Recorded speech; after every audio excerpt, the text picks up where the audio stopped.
How to add filters in OmeTV Android. Hello everyone, welcome back to our channel, and in this video I'm going to show you how you will be able to add filters in your OmeTV Android device. So first of all, just simply open your App Store or your Play Store, and after that just simply download the OmeTV mobile application in your device, and after that just simply open it, and after opening up just simply set up your profile. And if you already have a profile in OmeTV, just simply log in using your credential.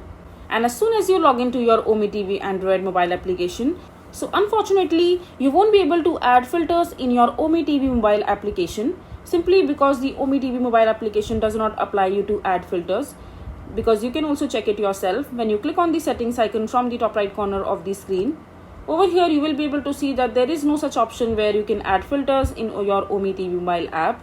So filters can basically enhance your appearance while chatting to some person in the OmeTV chatbot. Basically, you can apply filters while you are using your OmeTV in your PC or your laptop, because in mobile phone or in your Android device, there is no such option where you can add filters in your OmeTV. So as of now, there is no such option there. So yeah, I hope you find this video to be informative. So that is it for this video. If you find this video to be helpful, make sure to hit that like button and don't forget to subscribe to our channel for more such informative videos, and I'll see you the next time.